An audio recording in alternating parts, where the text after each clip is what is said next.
On May 26, 2009, your network spoke with active citizens at a rally who were outraged by the California Supreme Court's decision to uphold Proposition 8. Here I am, November 5th, head spinning round in this monumental moment. I can feel the change rolling in. Everything is different now. The storm cloud is lifting. How different the future looks with hope within the White House now. But how is it we can celebrate this step forward and say this is the end while someone else is being lowered down to second class? Don't believe me? Well, I'll show ya. Yesterday, someone took my rights away and called it fair. Funny, I'm no Einstein, but I see some contradictions there. I dare to say equality doesn't have a loophole. You cannot say we're all the same, then try to keep one group low. My name is Allison Thomas. I'm a priest from St. Paul's Cathedral, which is right up the street, along with all these people behind me. And we're here because we want people to know that religious communities, people of faith, do support gay and lesbian people in their quest for equality, and that marriage should not be limited to just a man and woman. It should be between two people who love and care for each other, and we want to proclaim that.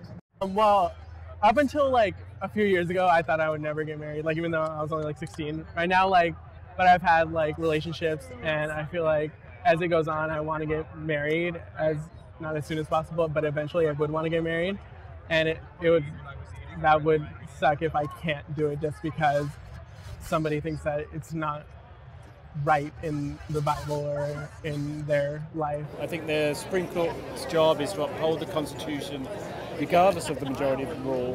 The Constitution is there to protect minorities against majority decisions, and I think they failed to uphold the Constitution and defend the Constitution. And fighting for, right? And I served 6 years for my country in the U.S. Air Force, and there's no reason why I was able to go to, serve in the country in the Air Force and not have the same rights as the person next to me. And there should be no reason why there's someone sitting in jail that committed murder that could get married and I can't. So it makes me feel second class. The next day, a gay couple went to the San Diego City Administration building to demand a marriage certificate. Along with dozens of other people, they staged a sit-in at the county clerk's office. What's going on? This is Abby from the network. Here we are in downtown San Diego in front of the county administration building. It's the day after the decision. Prop 8 was upheld by the Supreme Court of California. So now we're here with 60 other people that are sitting in the county administration building, and they're not leaving till they get equal rights. What happened today was my partner and I showed up to get a license, and we were informed that under California state law, we would not be getting one as of today. I'm standing up for justice and equality for all of us until there is a day when every single one of us don't pit one group against another group, this group against that group. It's not about that. I don't want to live in America like that anymore. My name is Abby, and I'm here today because Proposition 8 is a really important cause for me personally. I'm an out lesbian and have been for many years. I am involved in a committed relationship with my partner Kelly. We own a home together. We pay taxes. We go to work like everybody else. We love our families, care about our families. We want to have children, and one day we'd like to be married. And now we're left feeling like, okay, well, when we're ready to do that, to have that milestone, we're not going to have that same opportunity to propose and to get married and to get the same legal rights that other individuals in California have. I try in any opportunity that I have to spread the word about the importance of equality and diversity and caring about people because we're all humans, respecting love in all forms, not passing judgments on others, and I'm hoping one day we'll see marriage for all. My mother is one of the 18,000 couples that were able to get married before the decision, and I live with them right now, and they're the greatest moms that anyone could ever ask for, and they love each other so much, unconditionally. And I'm here to say that not only me, I'm a lesbian, I'm a student, I'm a teacher, I'm a musician, just like anybody else in the world. And I'm here to say that I want the same rights just as anyone else, as my brother who's straight. I would like for me and my brother to share the same rights. And again, I really want to stress that I feel that this is not an issue about gay rights. This is an issue about human rights and about freedom and justice. I'm here today because pretty much all my life I've been pushed around. And my mother, I grew up in South Georgia. My mother was one of the first female ministers in my church denomination. And before my mother died, she told me that to always remember that even though I was gay, that Jesus would always love me.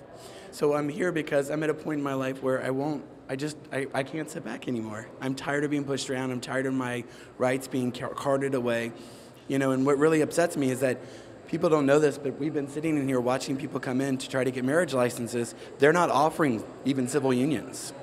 So if we can't stand for the right to get married now, they're going to take that from us too. I myself am not really in a committed relationship, but I've been fighting this battle since November. And I'm trying so hard not to cry right now. I sat inside and I watched a lesbian couple who came in very peacefully and they applied to get a marriage license. And what really made it finally real to me is that the one young lady, she was sitting there crying because she wants the same right that people can come in and just take it for granted. They can come in and get marriage licenses anytime. They can get divorced whenever they want. But she was crying because we don't have that same right. And I want a life where when I do find the person that's special to me, that I can do that. And that's why I think not just myself, but that's why it's so important to so many of us.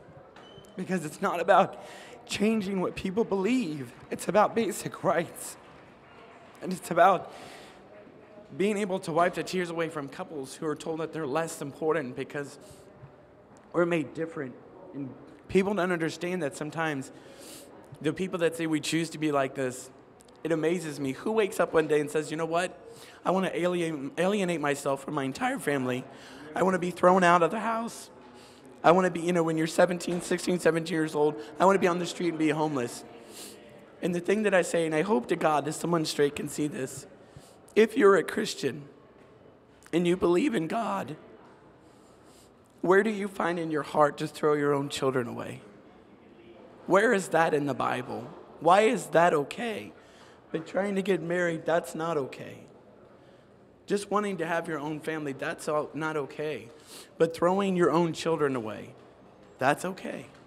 The thing is that we can keep repealing this and they can keep telling us, no, we're not going away. If I'm here and I'm 50 years old and we're still doing this, I'm going to be here grayer, 50 years old, until we get the right to marry. We're not going away. By no means is the fight for same-sex marriage over. A number of lawsuits have already sought to challenge the legality of Prop 8. The American Foundation for Equal Rights has launched the most recent suit.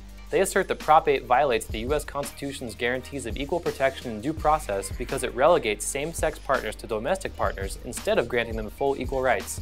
6 states, Connecticut, Iowa, Maine, Massachusetts, Vermont, and New Hampshire already allow same-sex marriage.